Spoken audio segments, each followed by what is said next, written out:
চারিপাশে আমরা কত সুন্দর কিছু দেখলেও কখনো কি তোমার মনে প্রশ্ন এসেছে তুমি কিভাবে এই বিষয়গুলো দেখতে পাও? চারিপাশের এত সুন্দর বস্তু, গাছপালা, নদ নদী, এগুলো দেখা যায় বা কিভাবে? কিন্তু এতে দেখাতে সাহায্যই বা কে করছে? হ্যাঁ, এটি দেখতে আমাদেরকে আলো সাহায্য করে। আলো কি, আলো কোথা থেকে এসেছে, আলোর কি ইতিহাস, সেই বিষয়গুলো সম্পর্কে আজকে জানবো। এটা নিয়ে যেমনটা কৌতূহল তোমার মধ্যে কাজ করছে, প্রাচীনকাল থেকেও কিন্তু প্রচুর পরিমাণে এটা নিয়ে কৌতূহল কাজ করতো মানুষের মনে। আলো জিনিসটাই বা কি?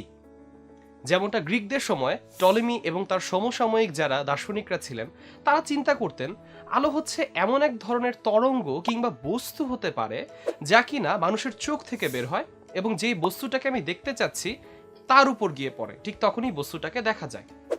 অর্থাৎ চিন্তা করো, আমি যদি আমার খুব পছন্দের একটা খাবার ধরলাম বার্গার, সেটাকে আমি দেখতে চাচ্ছি, সেটা যদি ধরো এখানে আছে, তখন আমি যদি তাকে দেখতে চাই আমার চোখ থেকে আলো তার দিকে যাবে।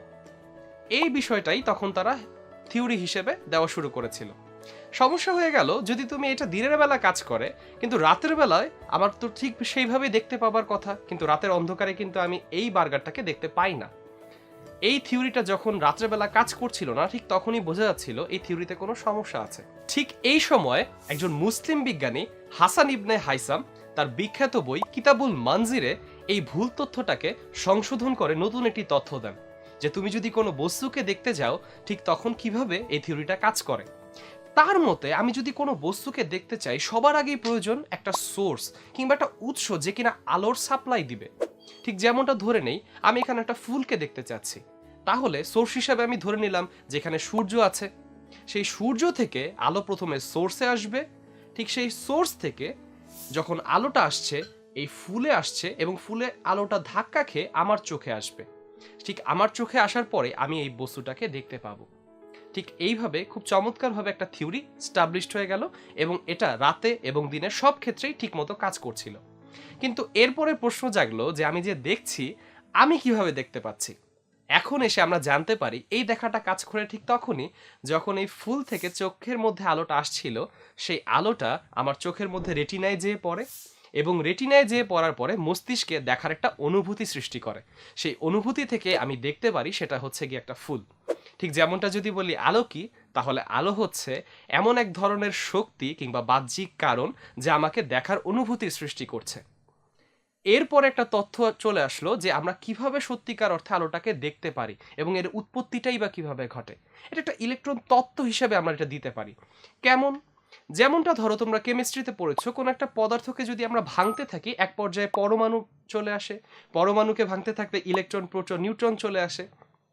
এখন যদি কোনো বস্তুতে যদি আলো পড়ে, অর্থাৎ আলোর মধ্যে যদি শক্তি আছে, আলোক শক্তি, সেই আলোক শক্তিটা যখন পড়ছে সেই পরমাণুর মধ্যে যে ইলেকট্রনগুলো আছে একটা কক্ষ থেকে আরেকটা কক্ষপথে যাচ্ছে, তখন শক্তি নিয়ে নিম্ন শক্তির স্তর থেকে বা একটা নিম্ন শক্তির কক্ষপথ থেকে যখন উচ্চতর কক্ষপথে শক্তি নিয়ে যায়, ঠিক কিছুক্ষণ পরেই কিন্তু সে আবার নিজের কক্ষপথে ফেরত চলে আসে, নিচের কক্ষপথে, অর্থাৎ নিম্ন কক্ষপথে।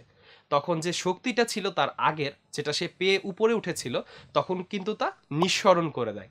এই যে নিঃসরণ করে দিল, সেই নিঃসরণ করে দেবার কারণেই তা আমাদের চোখে আসে, সেই শক্তিটাকেই আমরা তখন দেখতে পারি আলোর হিসেবে এবং ঠিক তখন সেই বস্তুটাকে আমরা দেখতে পারি।